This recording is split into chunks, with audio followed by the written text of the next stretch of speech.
Mateo Kapitulo 7. Ayaw pagpanghukom sa uban. Ayaw kamo pagpanghukom sa uban, aron dili kamo pagahukman. 2. Kay ang hukom nga inyong ipakanaog, mauusab ang igahukom kaninyo. Ug ang takos nga inyong ipanghatag, mausab ang takos nga inyong pagadawaton. 3. Nganong tan-awon mo man ang puling nga anaa sa mata sa imong igsuon, ug wala hinuon nimo tagda ang troso nga naa sa kaugalingon mong mata. 4. Ug unsaon man nimo pagpakaingon sa imong igsuon, ambi kuhiton ko kanang puling gikan sa imong mata, nga anaa may troso diha sa kaugalingon mong mata. 5. Maot, kuhaa una ang troso gikan sa kaugalingon mong mata, ug unya makakita ka na pag-ayo sa pagkuhit sa puling gikan sa mata sa imong igsuon. 6. Ayaw ihatag sa mga iro ang butang balaan, ug ayaw iitsa sa ang inyong mga mutya ngadto sa mga baboy. Kay tingali unyag ila kining yatak-yatakan, ug sa pagsumbalik kaninyo ila kamong hanggaton. Pangayo, pangita, pagtuktok. 7.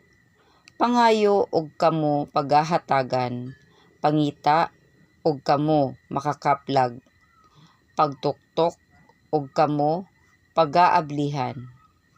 8. Kay ang tanan nga magapangayo makadawat, ug ang magapangita makakaplag, ug ang magatuktok pag-aablihan.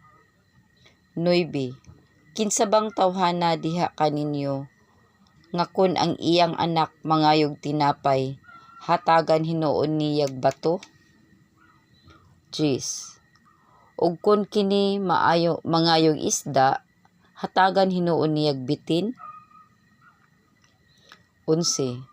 Busa, kun kamo bisan sa inyong pagkadautan mahibalo man ganing muhatag og mga maayong gasa ngadto sa inyong mga anak, unsa pagayod kalabaw pa sa inyong amahan nga anaa sa langit nga muhatag og mga maayong butang ngadto sa mga nagapangayo kaniya.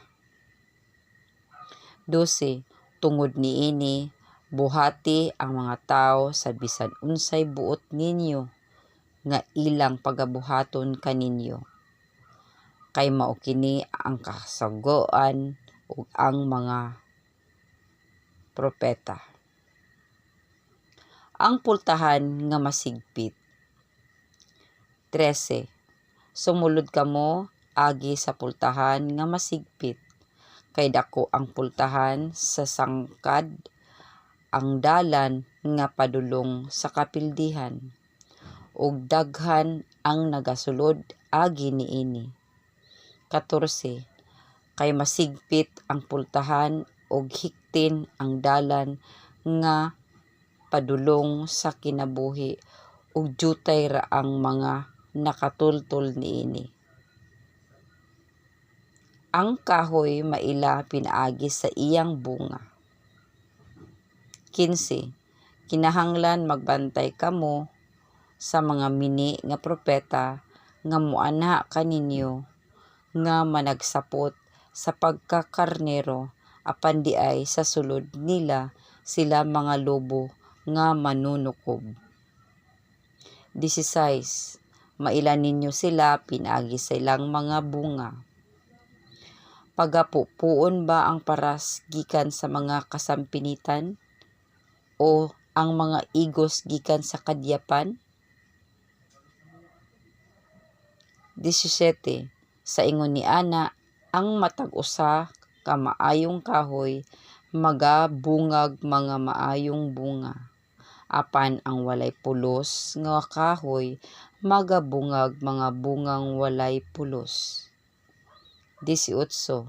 Ang maayong kahoy, dili makabungag mga bugang walay pulos. Ug usab ang kahoy nga walay pulos, dili makabungag mga maayong bunga. 19.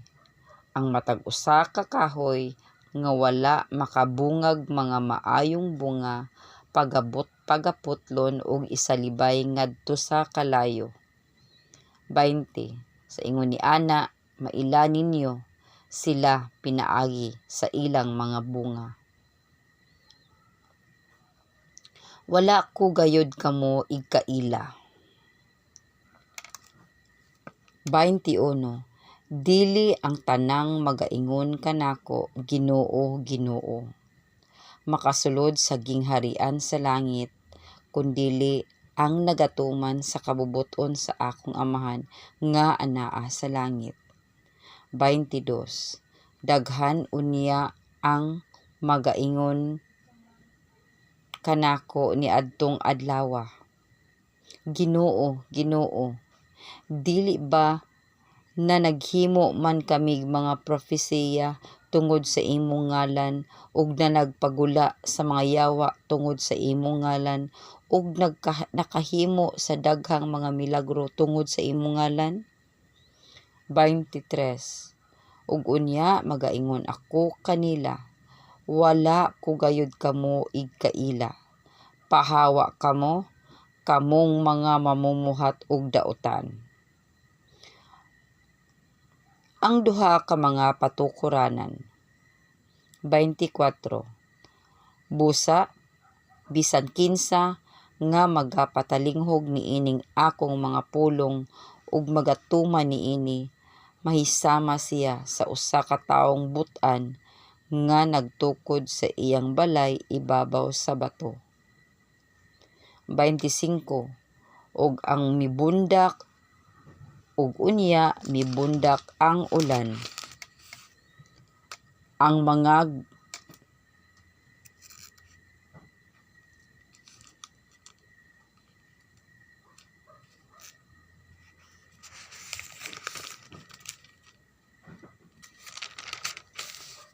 ug mibulog ang mga baha, ug mihuros ang mga hangin, ug mihikap niadtong balaya. Apan kadto wala mapukan kay natukod man ibabaw sa bato.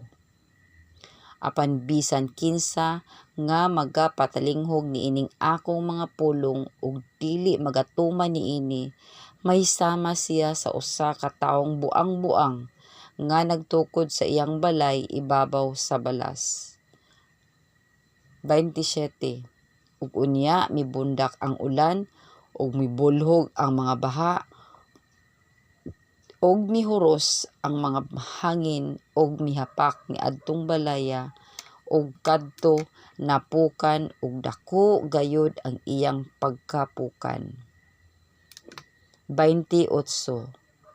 Ug sa nakatapos na si Jesus sa pagpamulong niining mga sultiha, ang mga panon sa katawhan nang hibulong sa inyong pagpanudlo.